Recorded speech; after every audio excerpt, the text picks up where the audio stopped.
like acorns, all seeds. There were about 6 of them on. Yeah. Good And then I afternoon, everyone. Thank you for sawed them coming. off. They were hard like a nut. I sawed them off. For the first time, the person afraid I whose ruined the tree. international experience this is not the person presenting it. Ron Lemke is in the health center and will not be able to be with us, but as you can see, it is being recorded by our IT department, so he will be seeing sooner or later a video of our presentation here. Ron's wife Sherry is here. You want to raise her hand, and their 2 daughters, Lori and Kira, are right here in the front row. You can wave. The person giving the talk today, the presentation, is the organizer of this particular mission trip.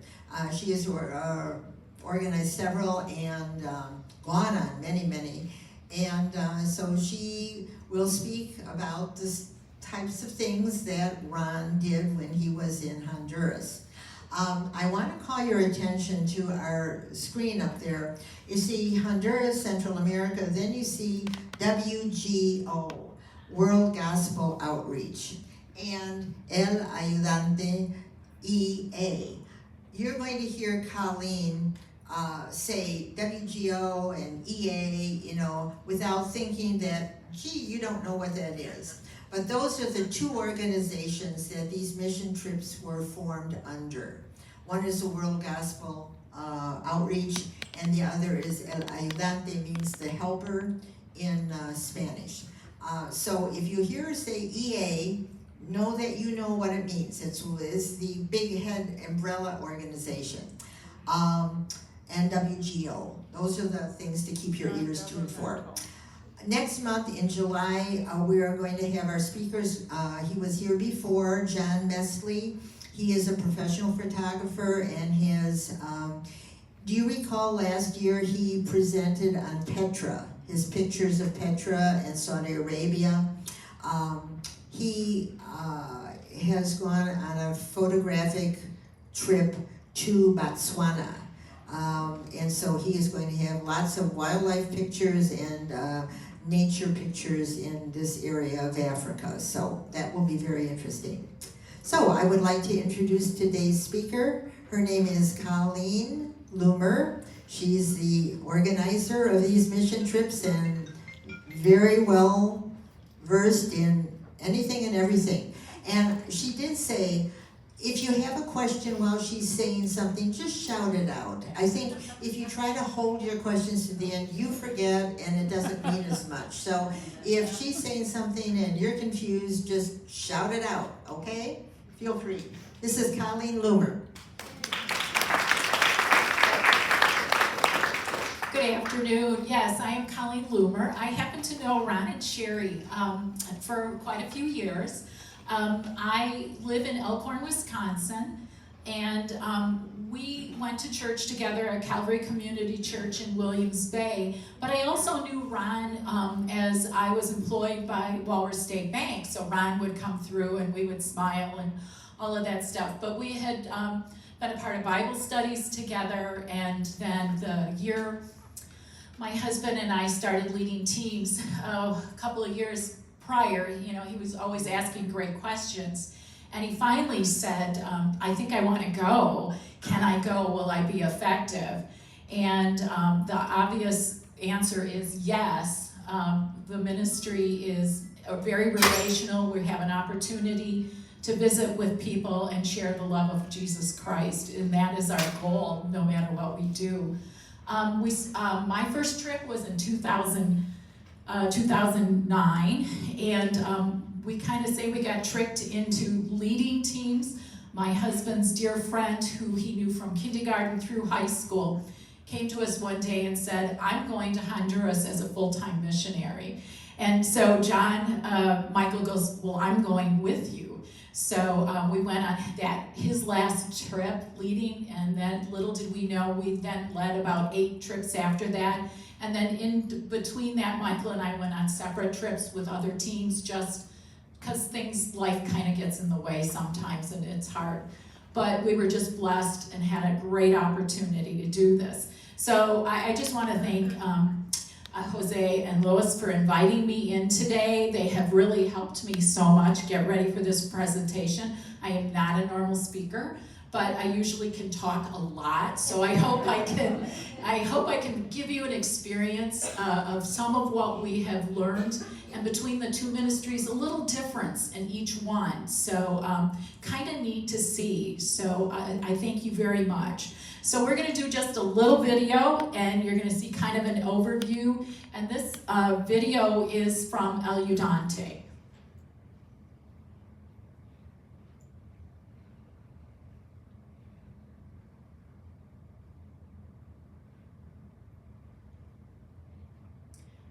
This is what, if you were to go online, that's what you would be seeing at their website. This also helps us, Comayagua. Here, the Tegucigalpa is the capital, but Comayagua is the former capital. And we fly into Tegucigalpa in most cases, but most recently a brand new trip, brand new international airport. This is an example of some of the roads that we have. Very good roads. The country is not all like that.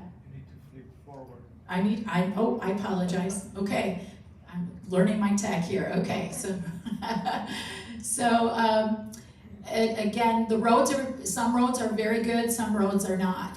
This is out in the country, so we're going to have to compete with some oxen occasionally, bicycles. Sometimes we have the ruts like this when the weather is bad, and they have rainy seasons, so you're going to see some of that. So you just never know what's going to happen. Again, there are a lot of horses. You see a lot of them. And this is just the normal rural area. Homes are spread out through there. Again, you see the guy on the bicycle, he's the wrangler of the cattle. So, yes, you can't hear? No, the lights off. Oh, lights off. Oh, okay. Thank you. You're welcome. Is that better? Better? Is it better? Yes? Okay. All right. You need the next slide now. Okay, all right, so this picture is outside the El Ayudante compound. It is out in a rural area outside of Comayagua. It has a large fenced-in compound. This compound has many things. Here's a picture of the missions house where we come in. There's the front. This is our good friends, John and Helen Hovestall, who just retired after 15 years in Honduras. We would bring in medical supplies, over-the-counter supplies. Occasionally, medical, a little stronger. Here we are relaxing on the front porch. They had great porches. And this is in the front of the mission house. And this is Sarah. Sarah actually used a cochlear implant, so her speech was very limited, but she loved to be a part of ministry, and she loved working with children. So Sarah, I've been on about 3 or 4 trips with Sarah. So, do you need me to click? Yeah. All right. So one of the things we do is, on this particular picture, we actually went to worship church on Sunday morning at a local church. But oftentimes, we go to churches in the community, in WGO, in Tegucigalpa. That's where we would set up what we call a medical brigade. And so we would go in there. And out in the country, we would go and do family nights, where we would do special events for the kids, things like that. Just an opportunity to meet people, opportunity to intermix. Most of us do not speak. Oh, Bonnie, look at that's you and I. My girlfriend Bonnie's here. I forgot. So this is us getting ready for heading out for the day. So, ready for me to click again, sir? I think so. Okay. All right. So this picture here, that is our friend Shirley, who's now home with the Lord, but she went to Honduras many, many years. And we would set up water filters. That was something that we did. Fresh water makes a huge difference in a person's health. And they have kind of wells. They have a lot of ditches with water in that they would get. But we would help set up. There's another picture coming up that you'll be able to see. Water filters. Water filters. Explain them. Are they electric? Do you have generators? No. Oh, okay. No electric, no water. Here we are, we're washing the sand, and we're gonna put it inside a very large blue bin, and it comes in layers. So it's a larger rock, smaller rock, sand, and eventually we put in a bacteria in there to help eat the bacteria up. And so it takes about 2 weeks for that water filter to get set up before they can drink it. But we try to share the gospel, and we're able to take Bibles. And these are some of the homes we've been in. I can share, there's this one, either we did water filter or we did a latrine. And Bonnie, her family and friends have really supported the water very much. So we've been privileged to do that. It changes people's lives instantly. It really does. But it does take about 2 weeks. There's a GPS tracker put on this. So here you can see, let's see if I can do this. So here we have the large gravel, another small, the finer, and then this is where the bacteria goes in. And then you pour in like a 5-gallon bucket of water, and it works its way through. And it has to be done for like 2 weeks before it's pure enough for them to drink the water. So, and there, of course, they're boiling water to eat, they're boiling water to drink, and all of those things. But each family signs a contract that says they will take care of it, and they actually have to pay $10. We as a team would then pick up the balance of those funds. Sometimes people would sponsor that. And so in an economy where $2-3 a day, a $10 commitment is huge. So the opportunity of putting a GPS tracking on it is so that you can get back to the home. They don't have regular street signs out in the community, out in the foothills or up in the mountains, so you need the GPS tracking to get back. And most people take very, very good care of it because they have an investment in it. We haven't just come in and given it to them. But this is just one of the wonderful things we've had an opportunity to be a part of. So here again, a little girl outside of her home trying to help clean up. They have a lot of adobe homes. Some of them are the hard steel. Sometimes it's just plastic. Here we are, we're in the mission house there on El Udante. We usually have a devotional in the morning, and in the evening we do a lot of planning there and then go out. Lights are out at 10 o'clock. We're usually in bed by 9, I think, because we've been in the hot, humid weather all day and worked really hard. But the joy that we have in interacting with people and loving them. You know, a smile and a laugh is the same in any language, you guys. So even though I might not be able to say a whole lot of Spanish words, Jose, which I shared with him, we were blessed to have wonderful translators who go alongside with us. So we appreciate that. So the clinic here at El Udante, they have a clinic on a compound of about 8 acres. Before 7 o'clock in the morning, people are lining up. They are at the base of a mountain in a valley, and they go from 7 to about 1 o'clock, and they will see patients who need to be seen by medical, or some people come for dental. We come alongside bringing the medical people, some nurses, some doctors that get to work alongside. Sometimes a dentist will come in and help teach the dental staff opportunities. I personally love working in dental. I missed my calling, guys.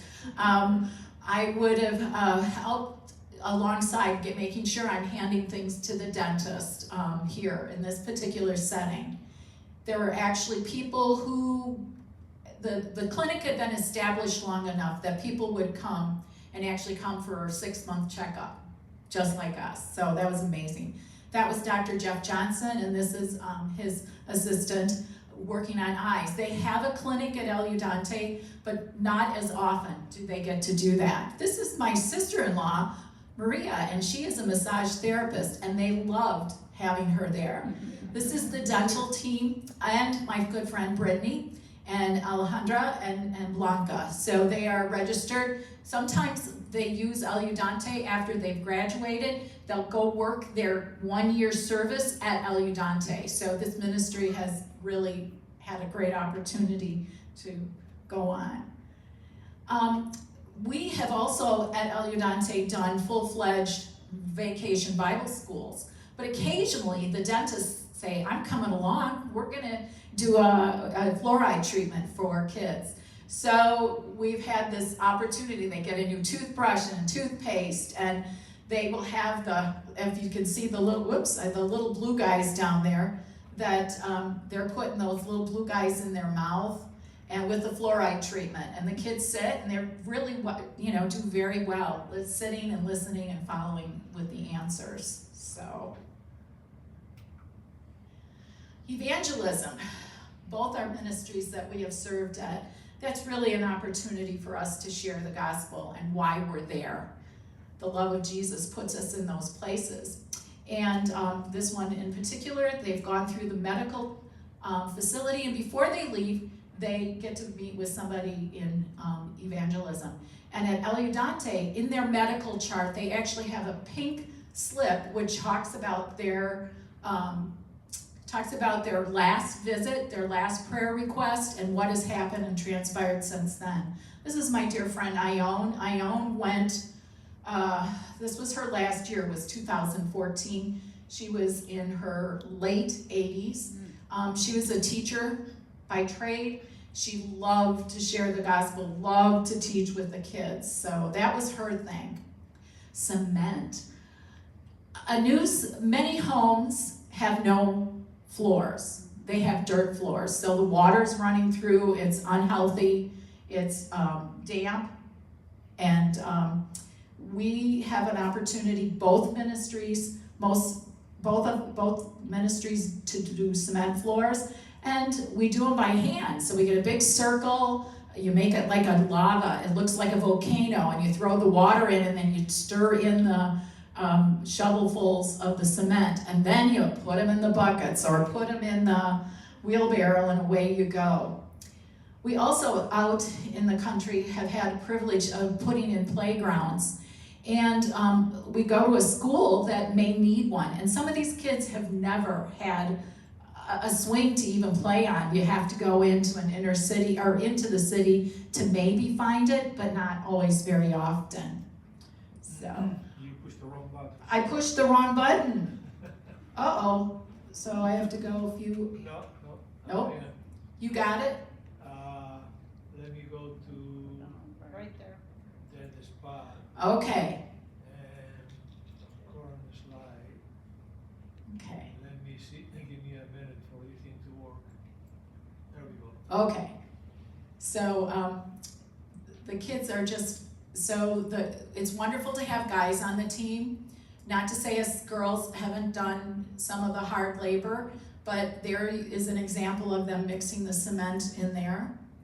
And so they had to put the post in to anchor down the side, or the play schools. Here's an example of the water in that particular community.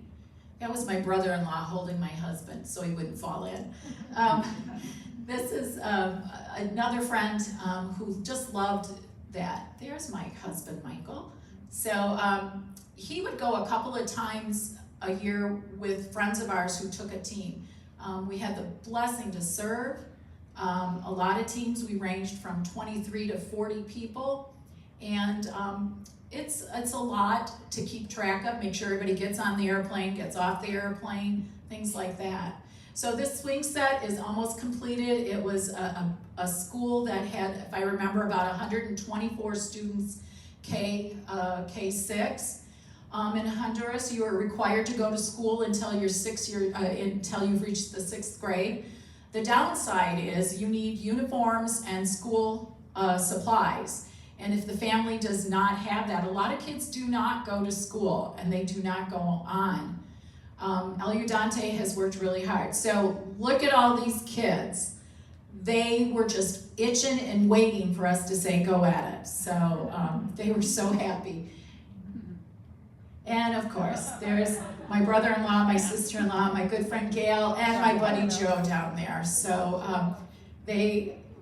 we had just as much fun. It was hard work, but just as much fun. So, all right. Comayagua is a large community outside of where El Ayudante is. It's the former capital of the country. It also has one of the oldest clocks in the Western Hemisphere here. So. Give me a minute to finish. Oh, okay. It's cranking. Go back. Go back. Okay. Some of these videos, it takes a long time to run for some reason. So this. I don't have pedals on my computer. Okay. You have the opportunity on free day to go into the church, and it's beautiful, beautiful Catholic church on the community square. You have the opportunity to climb up to the bell tower and overlook the city and visit with the pigeons up there and be prepared when the bells ring. So this is some of the square. Several stores along there that we're allowed to go to. We have to be really careful about where we go, following our instructors, our guides at all time. So that is my husband, Michael, and I.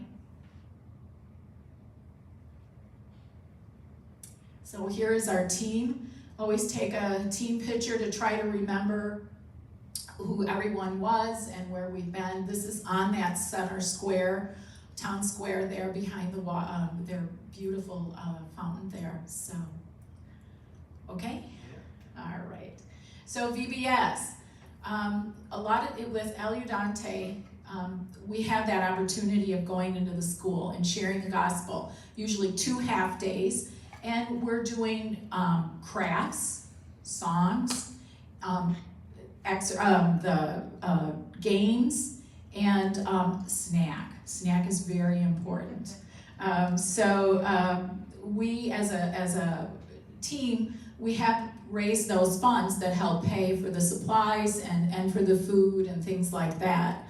And then any particular project that we may choose to do with that, sometimes we may paint a wall. Sometimes we, like I said, put in the swing set. Sometimes one year we were helping them put wiring in for computers in this one particular school. So we really like it when we have people who have skill sets like that. But this is my friend Carol and Jolene and Ione. There's Miss Bonnie again. She's helping me and she's back in the corner hiding. So this was that group that did the fluoride for us. So you can see it was a good sized crowd, a good sized class. At that point we were all in one room, so I think it was close to 120 kids there.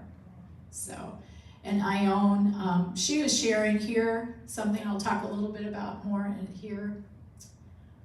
Just as our kids, their kids are like kids everywhere. They love to play, they love to tell stories, they love to laugh, they love soccer, football, so they love that. And when we talk about sharing the gospel with them, we don't, many of you may know that Christ has forgiven us and our sins are as white as snow.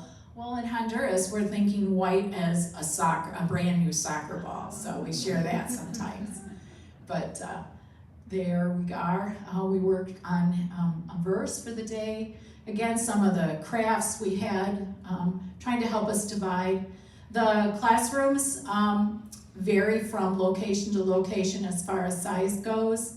They have a lot of female teachers, male teachers, And they average probably about 4 teachers, I would say, to those grades.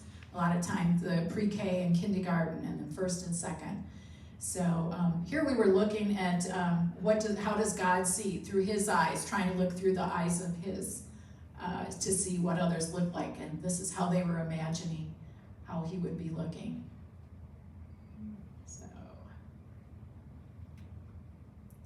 So in January of 2020, there was an organization, actually here from Rockford, called Kids Around the World, where they take old playgrounds and refurbish them, and they take them all over the world.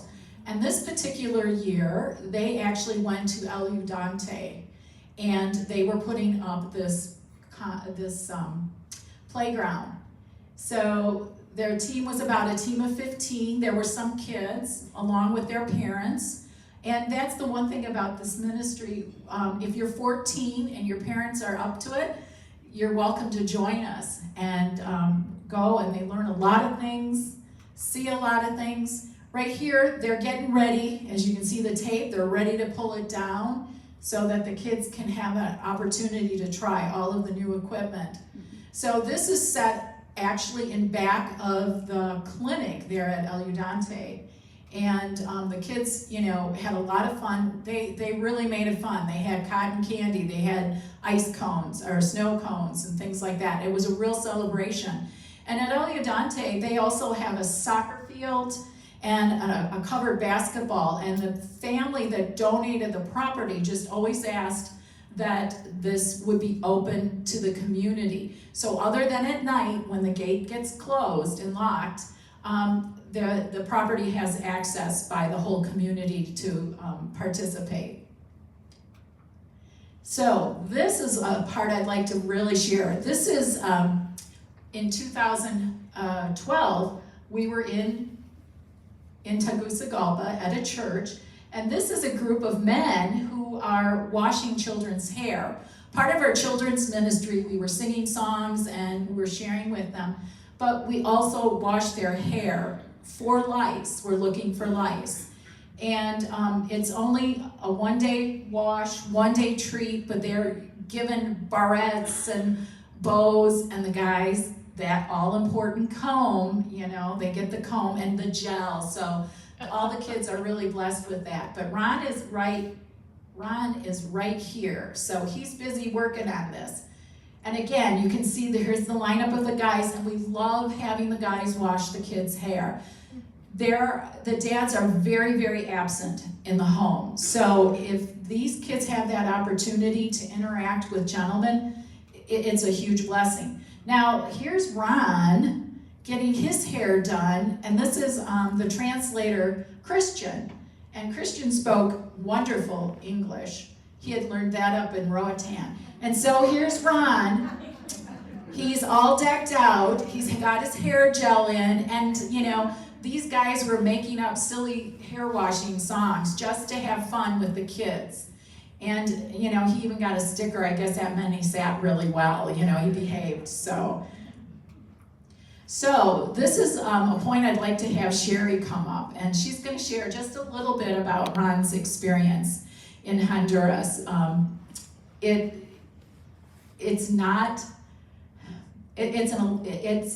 Going to Honduras was a life-changing event for me, personally. And there are others that also had experiences. And so Sherry would like to share her message that Ron came home and shared.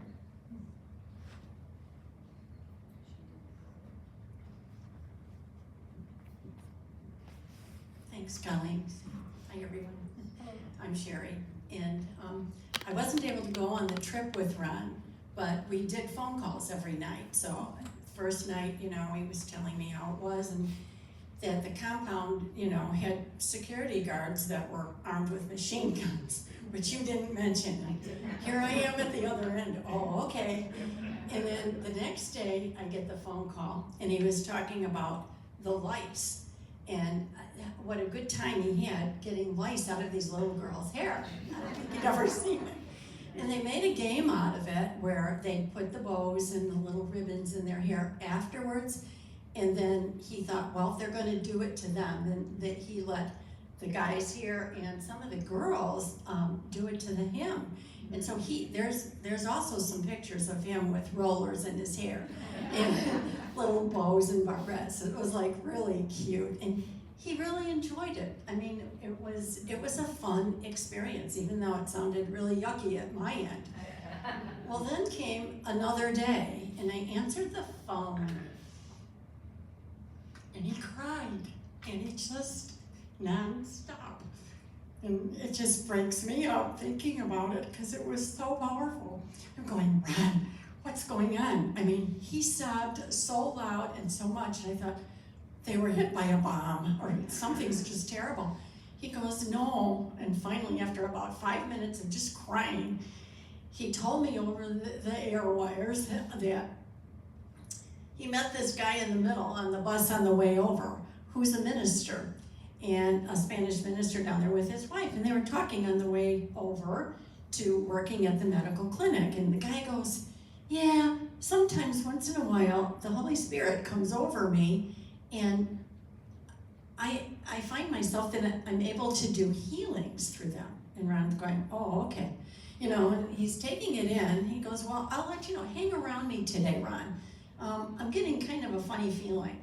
And so, well, Ron did, and they were together. So there came a time when everybody was in a big circle, and all of a sudden they were praying, and the guy saw this man that had been so crippled coming in that his family was like helping him, almost like carry him in. He couldn't walk. But he sat down, and then he went over to the man while they were in the circle. Ron was with him.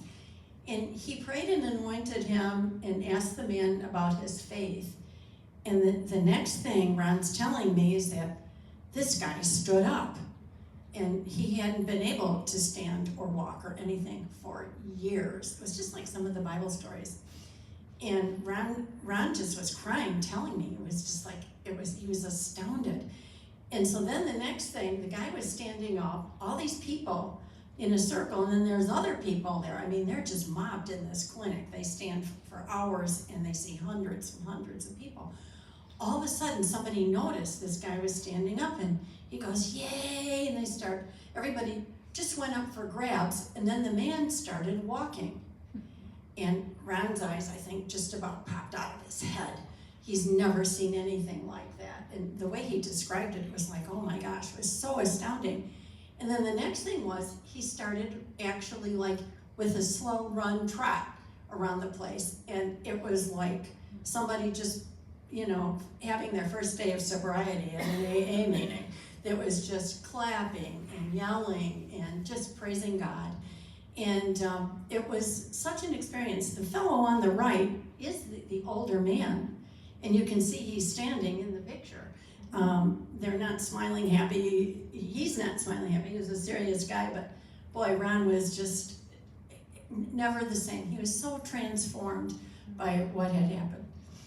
And when we came back, everybody he saw, it was like the first time. It was like never happened before, and that he had just seen something so miraculous. And so it was like, wow, and he'd come home and tell our pastor, and our pastor had been to Haiti many times, and he just laughed when Ron told the story of, you know, how amazing this was to actually personally witness. And he just said, yeah, you'll probably not be the same. And he wasn't. Well, neither are some of the other people that he told. And my cousin, my cousin Wendy, I talked to a couple of days ago and told her about today. And I said, do you remember when Ron went to Honduras? She says, do I remember? I said, well, that was like 12 years ago. And she goes, yeah. She says, he was just so filled with like the Holy Spirit to me. And how he told it, she goes, I remember it so vividly, like it just happened. And that was 12 years ago. And she said, and get it, Sherry, I can't remember where I put my glasses 5 minutes ago. And so it was, but it rippled out. And so there's people now that still talk about this healing, and this guy in the middle that has such a wonderful spiritual gift that he shares, and how he shared it with Ron and kept him close. And Ron is in the healthcare center in E-Wing 133. If you ever go by, stop in and say hi. And He's the most peaceful, calm guy that's in hospice right now, and has been for 2 years now as a resident there. He has no complaints. People ask him, how do you like it here? He says, I love it. Now, how many people do you know in a nursing home with full care? And I think this experience was one big contributor to his overall wellness, you know, as he's facing his last days. So that's my story.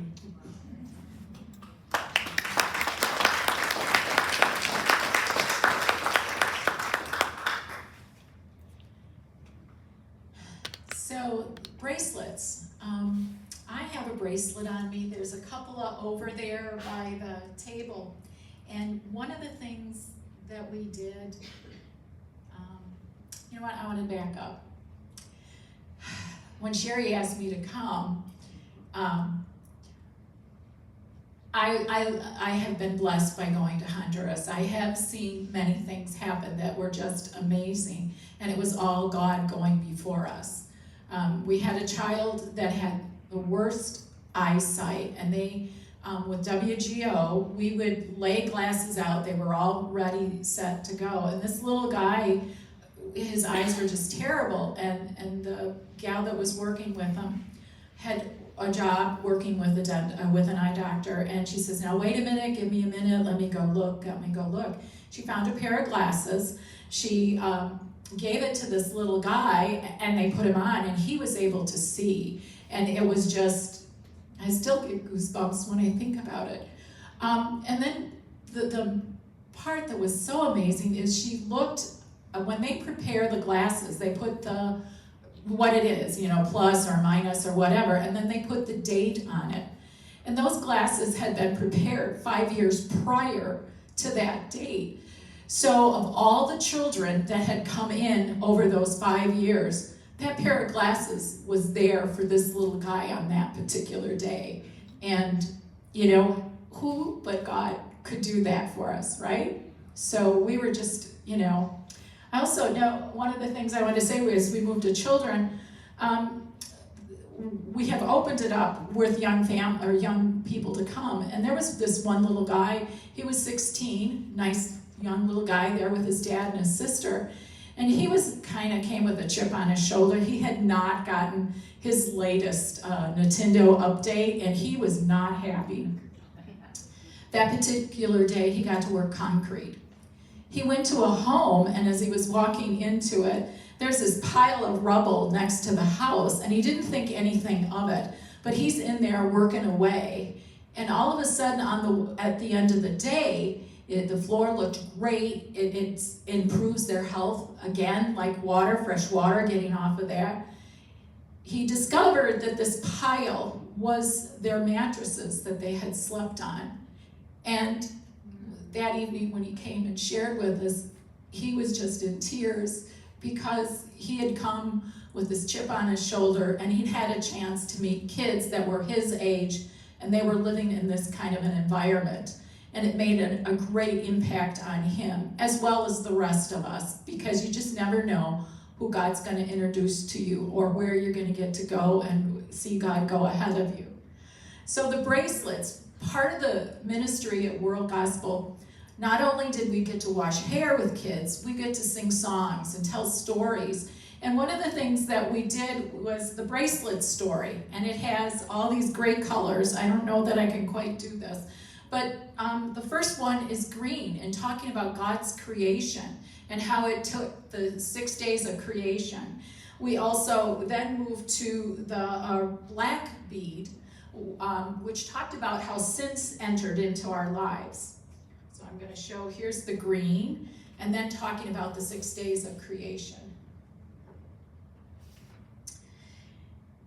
And so when the sin entered the world through Satan with Adam and Eve in the garden, that's when that separation came in. And then we use a red heart on our bracelet, talks about the love of Christ and what he did for us. So here's red, and then he went to the cross and died on the cross, taking on all of our sins. Then once Christ has done that for you and you are saved, he suddenly washes us. White as snow? Well, maybe white as a soccer ball. So we would talk about that.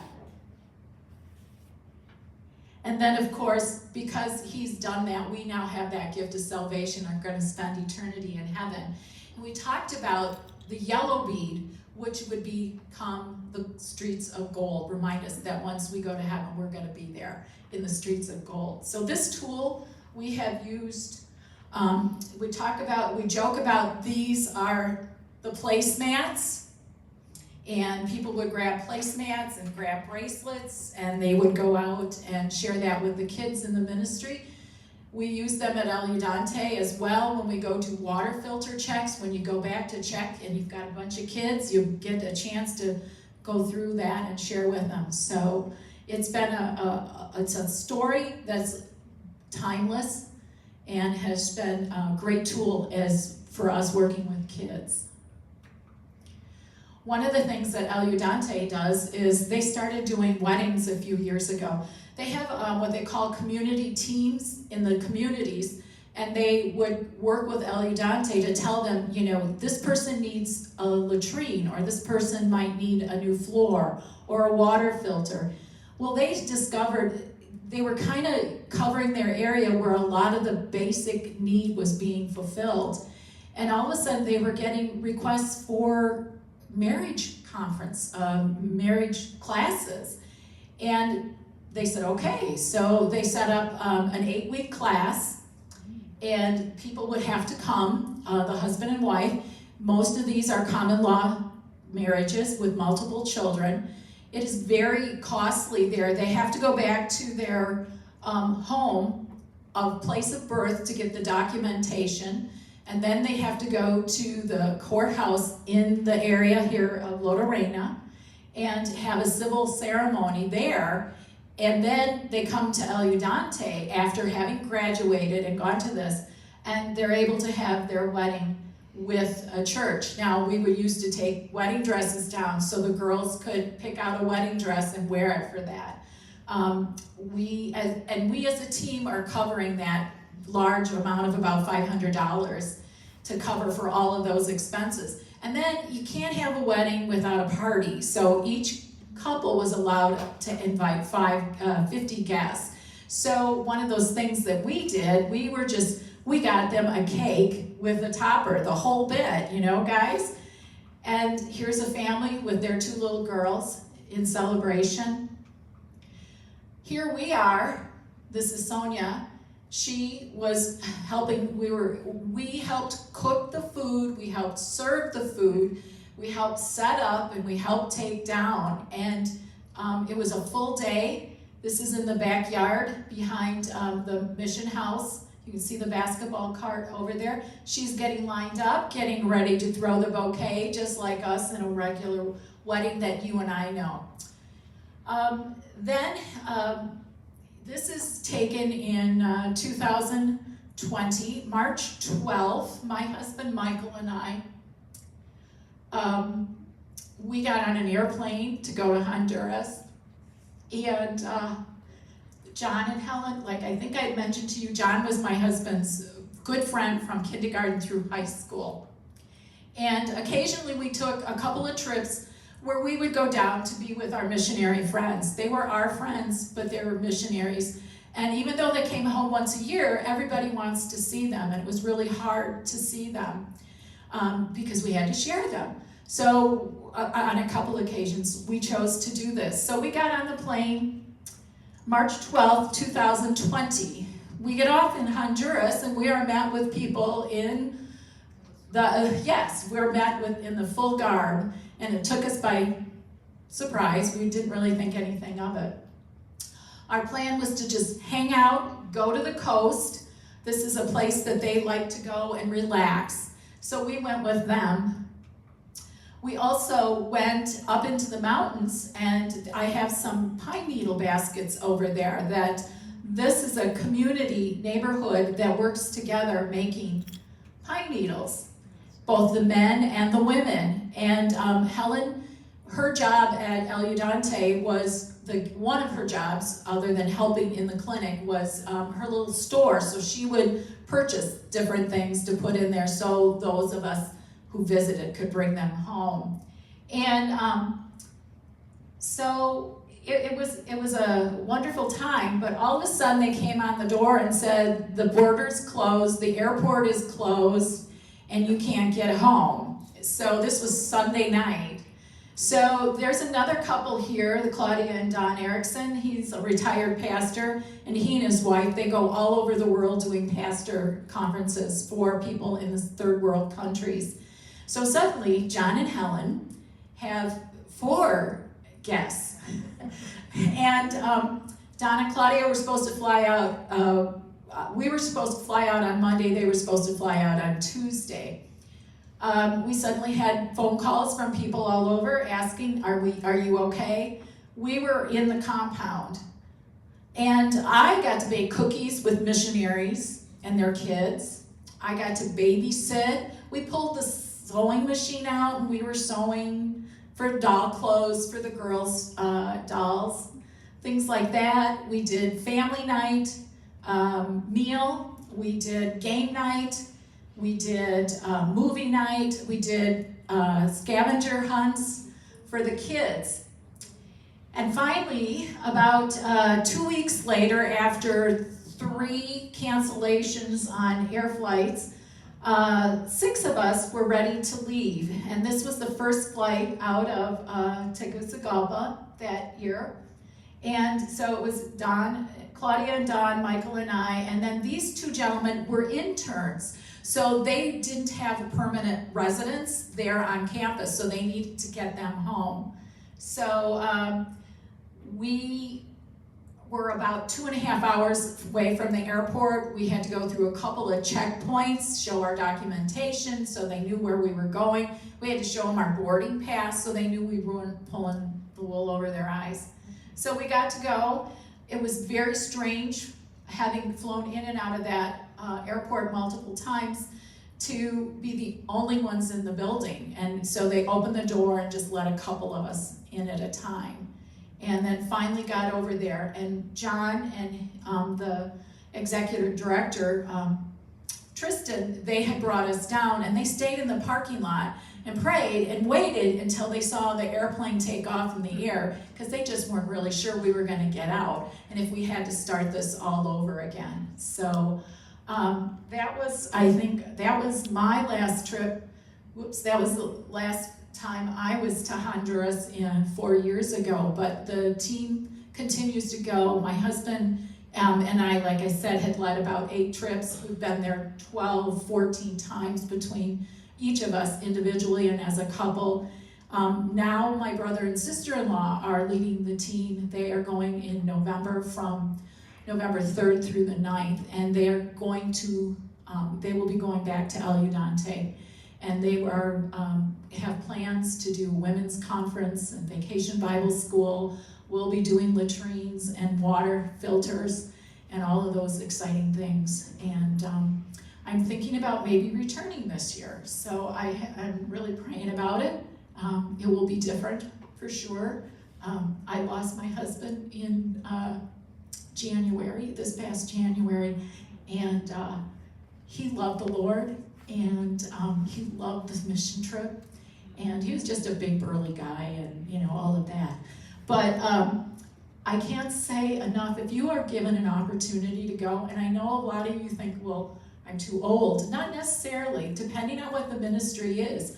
Or here, what opportunities do you have that you can reach out and share the love of Christ, whether it's just helping with children, with someone who needs help with an extra pair of hands.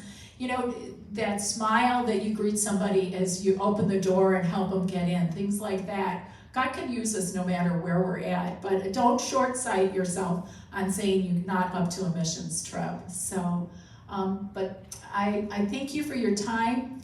The ministries had a lot of similarities and a lot of differences, but we all were available, and that's what it was. We were available and flexible and just went to serve. So thank you very much for your time.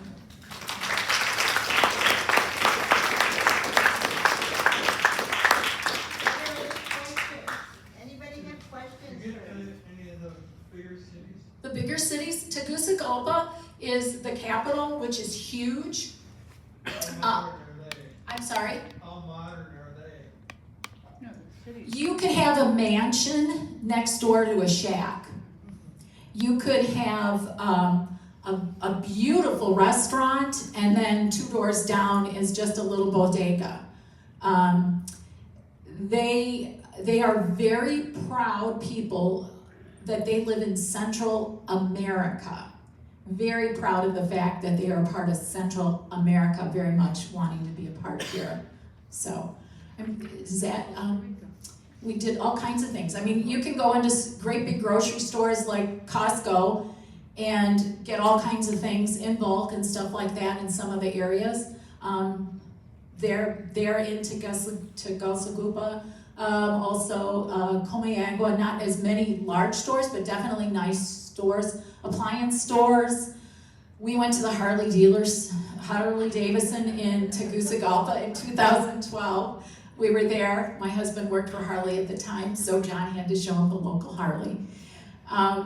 So I saw a hand over here. Did someone else have anything they wanted to ask? Yes? What are the latrines like?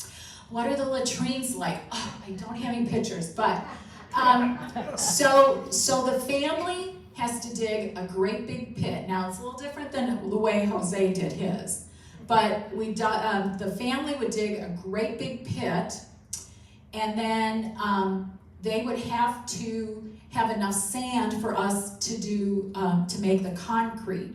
And so then we would put a concrete pad over this big hole, and then we'd let it sit for 2 days, and then we'd come back. And we'd come back with an aluminum corrugated outhouse.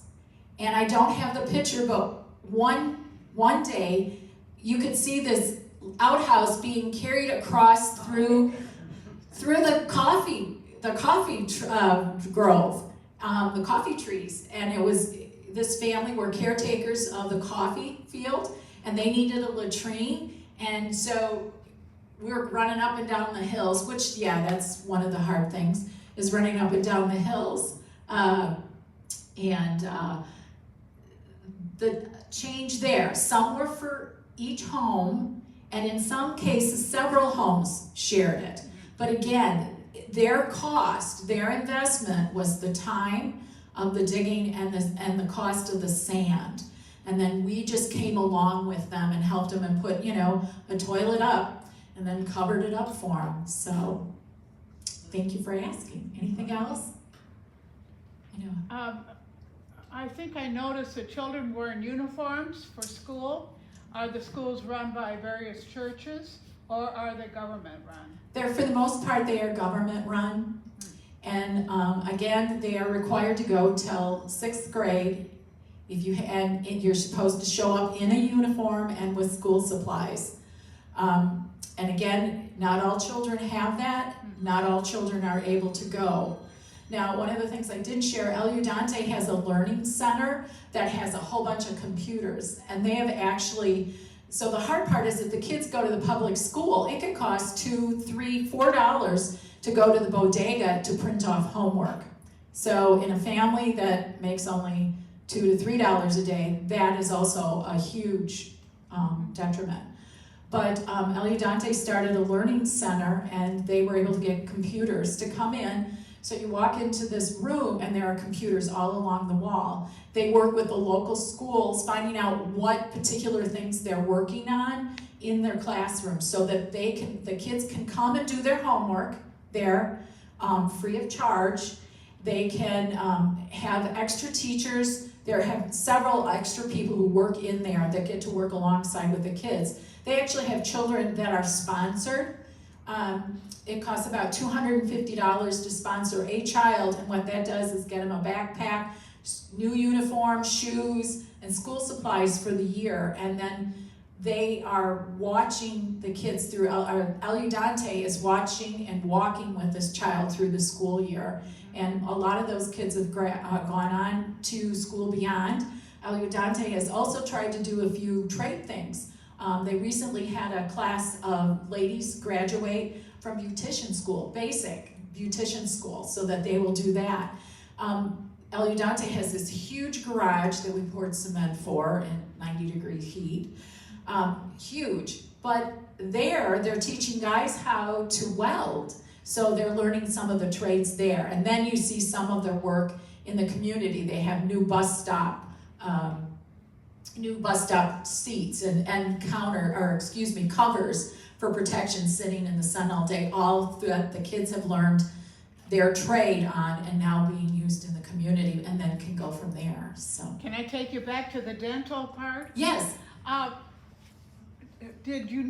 Has there been any study on whether their diets gave them better dental health than comparable populations in other areas of the world? I'm sure you already know the answer to that. No, I don't. Yes, of course, if their diet is essential. El Udante is critically or set up in an agricultural area, but they eat a lot of corn. They cook inside their home. They are known for Coke babies, and as in Coca-Cola babies, that it is more, it's cheaper to buy Coca-Cola than it is to have milk for children. So some of their teeth are very bad because of that. So, but you know, I hate to say that, here in the United States, I understand over in the Appalachia area, it's Mountain Dew that is used for children. So, yeah, right. So, but unfortunately, it's a worldwide problem that good health care is definitely. But again, essential good water is a great thing. Not being in all the mud and stuff is a great thing. Helps kids right away. So, and they have like at El Udante, they have like 3 full-time dentists. So they would be in better shape if they didn't have the influence of other countries.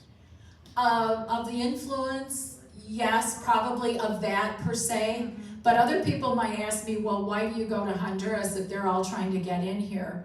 Well, I will tell you, El Udante is trying to make home their home and coming alongside them in their community so that they can take pride in their home. They're very proud people. They're very proud people. So I go because I feel God has called me That's right. to go, and again, just to help one another. So, thank you. Yes? They noticed that the kitchen was pretty up to date, electricity and gas, I think. Yes, They were still filtering their water, so the water wasn't so good. correct. Yeah, it does vary. Some of the homes do have electricity and stuff like that, but the water situation, when we go out, we are never to drink any water, and we are to be very careful about, we're also not to eat anything someone may offer us. We can bring it back because it needs to be cleaned properly. My friends, John and Helen, lived there 14 years. There were things that they could eat because their body had adjusted to it, but if I were to eat it, I would be sick immediately. So, at the mission house, everything is electric. The ministry itself, they put up a tower 2 years ago so that they have a new solar location to help keep their electricity running. They were at the end of a grid and they were out of power all the time. The 1 year, Bonnie, wasn't it the year we were there? We were without power all the time. So we weren't in air conditioning, but that stopped the fans, so it helped circulating. But since then, they have added that to the compound. It is available, but I won't go there. It is available, but it's really hard, and it's beautiful at night to sit and look up into the mountains, and you can see lights as you go up into the mountains, so you know there's a community there and a community there. It's not a big glowy thing like Comayagua or Tegucigalpa is just all glittering lights at night. So I think I have a couple pictures over there of the city from, but all right. Feel free to look at the display on the table on your way out, and I'm I'm sure you can all come up and ask a question or two if you like, but let's thank Colleen again, please. Thank you. Have you been in that direction before?